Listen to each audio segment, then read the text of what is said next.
Hai guys, kembali lagi bersama gua di review movie. By the way, udah beberapa hari ini gue telat upload nih. Biasalah batuk-batuk Pak Haji. Kali ini gua akan mereview sebuah film remake dengan judul yang sama di tahun 1953, yaitu House of Wax. Film ini berkisah tentang psikopat yang selalu mengubah korbannya menjadi patung lilin secara hidup-hidup. Mungkin salah satu di antara kalian sudah ada yang pernah menontonnya ya. Ya, hitung-hitung nostalgiaan di tahun ini. Buat kalian yang belum pernah menontonnya, mari kita saksikan bersama-sama kengerian seorang manusia yang diubah menjadi patung lilin secara hidup-hidup. Dan seperti biasa, jika kalian suka dengan konten-konten ini, jangan lupa untuk subscribe, karena akan ada video menarik di setiap harinya. Dan gak usah berlama-lama lagi, mari kita langsung aja ke pembahasannya.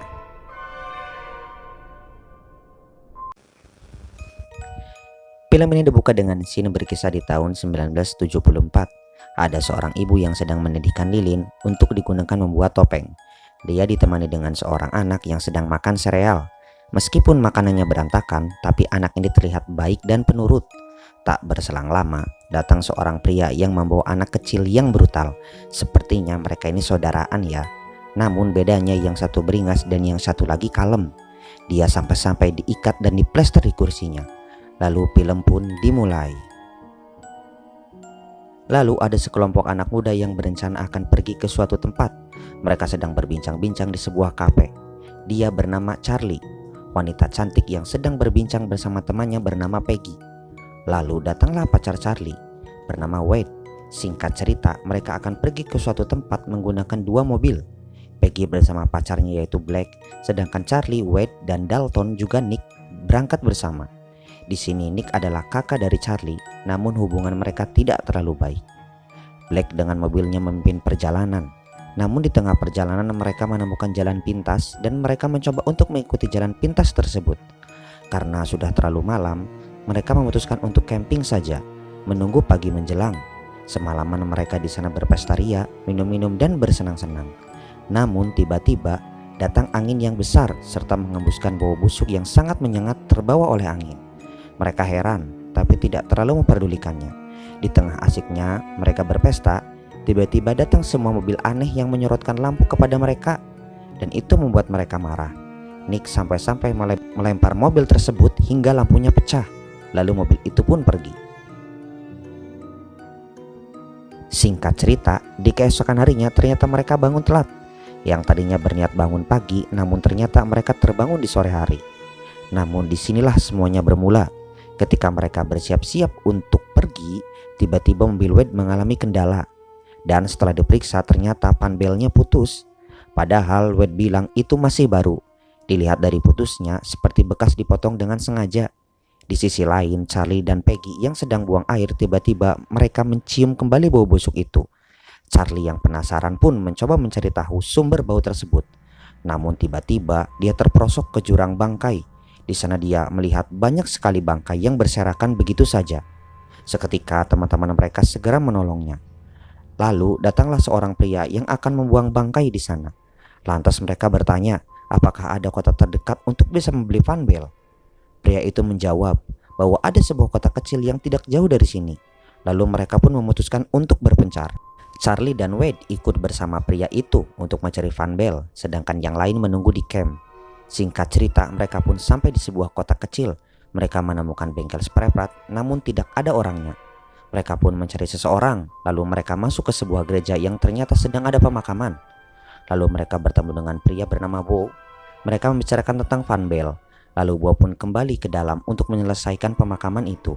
Di sisi lain, si Kopet membuat patung lilin sedang berkarya sambil diiringi lagu khas Kopetnya. Dan itu menandakan mereka tidak akan aman berada di tempat itu. Kembali ke Wade dan Charlie, mereka menemukan sebuah bangunan yang ternyata seluruh tempatnya terbuat dari lilin. Nama tempat itu adalah House of Wax. Di sana mereka menemukan banyak sekali patung-patung dengan pose yang beragam. Dan ternyata patung-patung itu terbuat dari lilin. Mereka berkeliling di tempat itu, namun Charlie dikagetkan dengan sebuah patung lilin yang berada di belakangnya. Dan mereka pun pergi dari tempat itu. Di sisi lain, teman mereka yang menunggu lama memutuskan untuk mencari Wade dan Charlie. Namun Black merasa lelah dan menyuruh Nick dan Dalton untuk mencari mereka. Sedangkan Black dan Peggy menunggu di camp. Kembali ke Wade dan Charlie, mereka mencari sebuah panbel di sebuah bengkel kosong, namun tidak menemukan ukuran yang pas. Tiba-tiba muncul Bo. Dia menawarkan untuk mengambil fanbel yang mereka butuhkan. Sesampainya di sana, Wade dan Bo masuk ke dalam, sedangkan Charlie menunggu di dalam mobil. Tapi Wade malah menemukan benda-benda aneh di situ dan menemukan benda-benda khas psikopat, yaitu benda-benda praktikum psikopat yang melegenda. Namun tiba-tiba Charlie pun merasakan ada hal yang aneh. Ternyata mobil itu memiliki lampu yang pecah, dan dia pun teringat pada mobil yang mengganggu mereka, yang lampunya dilempar Nick sampai pecah. Charlie pun segera membunyikan klakson untuk memberitahu Wade. Namun terlambat, psikopat itu pun sudah mulai beraksi, dan Wade pun ditangkap psikopat itu. Charlie pun mencoba menghubungi teman-temannya, namun ternyata Black dan Peggy sedang in the hoy. Mereka tidak menggubris telepon Charlie. Lalu Bo pun keluar dan akan pergi ke tempat di mana mobil mereka berada. Namun Carly sadar bahwa dia orang jahat. Lalu Carly pun diserang oleh orang itu, namun untung saja Carly bisa lari. Di sisi lain, Wade yang ditangkap oleh psikopat itu dibawa ke basement. Dia dijadikan praktikum pembuat patung lilin, dan bulu-bulu di tubuhnya dicabut. Lalu dia pun disuntikan semacam obat pelumpuh otot. Sontak Wade pun tidak dapat bergerak. Dia pun didudukan di sebuah kursi. Lalu dia pun disemprotkan lilin panas hidup-hidup. Ya, dijadikan patung lilin hidup-hidup. Carly yang berlari ke sana kemari sedang mencari bantuan. Dia masuk ke sebuah gereja, namun ternyata semua itu hanya patung. Dan ketika Carly memegang tangan patung tersebut, tangannya malah patah, dan di dalamnya seperti tulang dan daging yang sudah membusuk. Ternyata patung-patung itu terbuat dari manusia. Lalu pria yang tadi datang mencari Carly. Lalu Carly pun bersembunyi. Ternyata di sini kita diberitahu bahwa pemakaman itu adalah pemakaman ibunya yang diubah menjadi lilin. Dan sialnya, Carly pun tertangkap. Lalu dia disekap di basement pom bensin dan diikat di kursi layaknya di scene awal. Lalu mulut Carly pun dilem pakai lem Korea agar tidak berteriak meminta tolong. Tak lama berselang, datanglah Nick dan Dalton. Mereka mencari Wade dan Carly. Dalton mencari ke arah museum lilin, sedangkan Nick ke arah pom bensin. Lalu Nick bertemu dengan Bo dan dia bertanya perihal adiknya, namun Bo menjawab tidak tahu. Tapi di sini Nick merasa ada yang mencurigakan. Ketika Nick akan pergi, tiba-tiba dia akan ditusuk. Tapi untung saja Carly bisa melepaskan bibirnya yang sudah dilem itu, berteriak, dan Nick pun menyadari lalu menghajar Bo dan menyelamatkan Carly. Sementara itu, Dalton yang mencari Wade ke arah museum lilin di sana menemukan Wade yang sedang mematung. Dia sedang duduk di depan piano dan sudah dijadikan patung lilin. Namun dia masih hidup. Saat dia memegang wajah Wade terasa seperti lilin. Dalton berusaha mengelupasi lilin tersebut, namun dagingnya malah ikut terangkat. Kita lihat Wade sampai menangis, namun dia tak bisa bergerak sama sekali. Lalu tiba-tiba datang psikopat menyerang Dalton. Namun malah pisaunya mengenai wajah Wade. Sepertinya dia sudah tak tahan dengan semua ini, dan Wade pun pingsan di dalam patung itu. Sementara Dalton yang dikejar psikopat itu berhasil tertangkap dan dijadikan praktikum selanjutnya. Lalu Carly dan Nick pun mulai menyadari bahwa segala sesuatu yang ada di kota ini adalah palsu.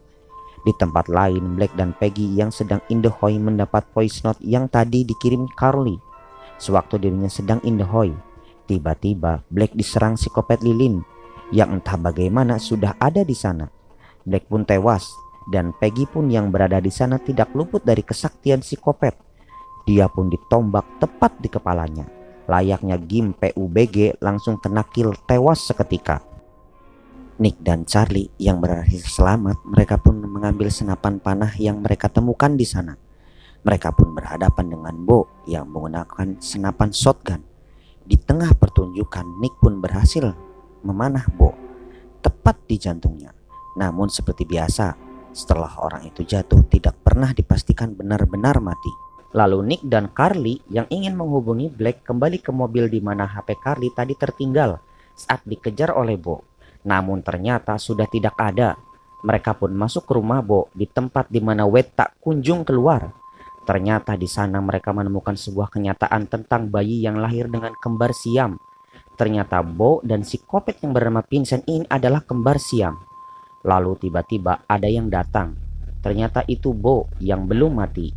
Dia berusaha mencabut panah yang tertancap di dalamnya. Lalu datanglah Vincent yang membawa mayat dari Black dan Peggy. Dan keadaan semakin memburuk. Lalu Nick dan Carly pergi ke basement. Dan di sana ternyata dia menemukan Dalton yang sudah kembali dijadikan patung lilin, sama seperti Wade. Kemudian mereka sadar bahwa cuma mereka berdua yang tersisa. Tidak ada alasan lain untuk tetap berada di sana. Lalu mereka berusaha lari, namun dicegat oleh Vincent. Lalu Nick pun membakar tempat itu dengan lilin yang mendidih. Ternyata tempat itu terhubung langsung dengan museum lilin tersebut. Lalu mereka pun menemukan Wade yang sudah menjadi patung. Sepertinya sekarang Wade sudah tewas. Dengan keadaan museum lilin yang sudah habis terbakar, mereka bertarung habis-habisan. Pertarungan antara dua saudara melawan dua saudara kembar psikopat. Singkat cerita, mereka pun berhasil mengalahkannya. Dan rumah lilin pun mulai habis terbakar bersama dua psikopat gila itu. Di keesokan harinya, polisi datang karena melihat asap dari daerah terpencil itu. Ternyata daerah itu daerah yang sudah terbengkalai dan sudah tidak pernah terjamah manusia. Lalu polisi pun mengevakuasi hampir 70 mayat, dijadikan patung lilin di sana. Dan Carly dan Nick pun dilarikan ke rumah sakit. Namun seperti biasa, di ending ada sesuatu yang selalu membuat penonton kesal. Ternyata keluarga psikopat itu tidak hanya dua saudara, melainkan 3 bersaudara. Dan ternyata itu yang satu lagi pria yang mengantar mereka ke kota psikopat itu. Dan film pun selesai.